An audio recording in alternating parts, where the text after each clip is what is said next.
विष्णु गुरुर्देव महेश्वरा गुरुरसाक्षात् परब्रह्म तस्मै श्री गुरुवे नमः। तस्मै श्री गुरुवे नमः।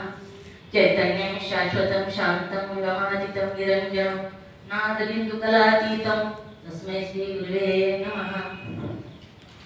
प्रथमतः ब्रह्मांडाचा नायक शिव प्रभू त्या चरणी अनंत कोटी प्रणिपात करून, तसेच माझे गुरु लिंगायत गुरु महालिंगेश्वर शिवाचार्य महाराज त्यांच्याही चरणी कोटी कोटी प्रणिपात करून, ब्रह्मज्ञान करून देणारे महादेव कुंभार आप्पाजी यांच्याही चरणी अनंत कोटी प्रणिपात समर्पित करून, दत्तात्रेय भगवंताच्या चरणी अष्टांग दंडवत, योगेश्वरी मातेच्या चरणी साष्टांग दंडवत करून, तुम्हा सर्व साधकांच्या चरणी विनम्र अभिवादन करून, मला जो विषय आलेला आहे त्याचं मी थोडं सांगणार आहे। तर मला विषय आलेला आहे की स्थूल देहाची पंचभूत 25 तत्वे समजून घेण्याच्या कोष्टकामधलं पृथ्वी महाभूताचं कसं पंचीकरण झालं हा विषय मला आलेला आहे। पृथ्वी भूताचं कसं पंचीकरण झालं ही आता मला विषय आलेला आहे।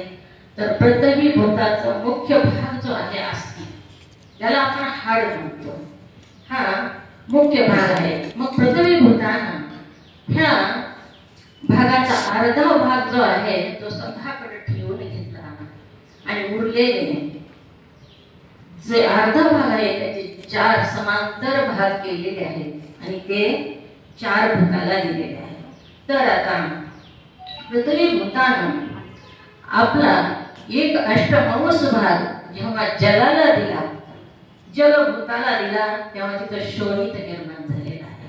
शोणित म्हणजे रक्त। पृथ्वी कुठं कुठं तांबड्या रंगाची असते आणि जल हे द्रवीभूत असतं, म्हणून रक्त असतं, लाल असतं, आणि जलाचा भाग म्हणून ती द्रवीभूत असतं, पातळ असतं। हा पृथ्वी भूतानं 1/8 भाग जलाला दिल्यानंतर शोणिताची निर्मिती झालेली आहे। पृथ्वी ह्या भूतानं जेव्हा आपला 1/8 भाग तेजाला दिला तेव्हा तिथं आलस्य निर्माण झालेले आहे। आलस्य तेजाचा स्वभाव गरम आहे आणि पृथ्वीचा स्वभाव जडत्व आहे, म्हणून गरमीच्या दिवसात, उन्हाळ्याच्या दिवसात आपल्याला आळस जास्त येतो। पुन्हा तिसरा जो भाग आहे तर पृथ्वीनं आपला 1/8 भाग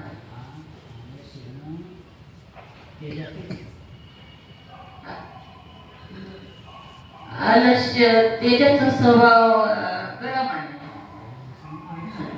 आणि पृथ्वीचा स्वभाव जडत्व असल्यामुळे गरमीच्या दिवसात आळस जास्त येतो।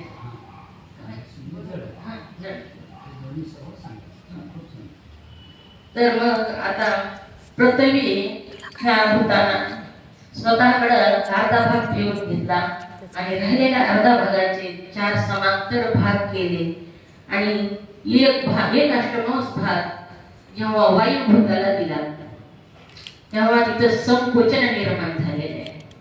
संकोचन म्हणजे आकटणे। मग पृथ्वीचा जो स्वभाव आहे जडत्व आणि संकोचन म्हणजे आकटणे। तर थंडीच्या दिवसामध्ये वायुभूत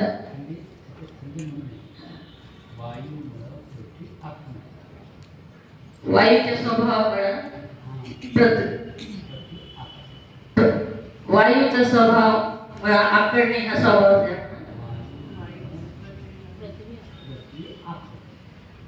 इथं वायूमुळे पृथ्वी आकडते, म्हणून संकोचन निर्माण झाले इथं। आता पृथ्वी ह्या भूतानं आपला जो भाग आहे 1/8 भाग हे आकाशाला दिला आणि आकाशाला दिल्यानंतर तिथं कट्टे आकाश निर्माण झाले। आता ही कसं झालं तर पृथ्वीमध्येच अन्न उत्पन्न होतं, निर्माण होतं। ते अन्न आपण ग्रहण करतो आणि ते अन्न पचन झाल्यानंतर जो मल आहे तो कमळामधला जो पोकळीचा भाग आहे तिथं साडला जातो. पोकळी म्हणजेच आकाश तत्व. म्हणून हे पृथ्वीचा जो मल ही भाग आहे तो आकाश कट्टे म्हणजे कंबर, त्या कमराच्या पोकळीमध्ये साडला जातो आणि तिथं कट्ट्या आकाशाची निर्मिती होते. अशा प्रकारे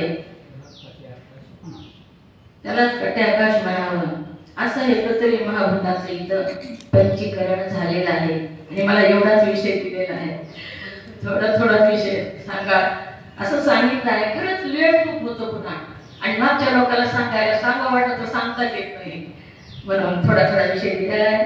मला जो विषय दिला तो मी इथं तुमच्यापुढे मांडण्याचा प्रयत्न केला.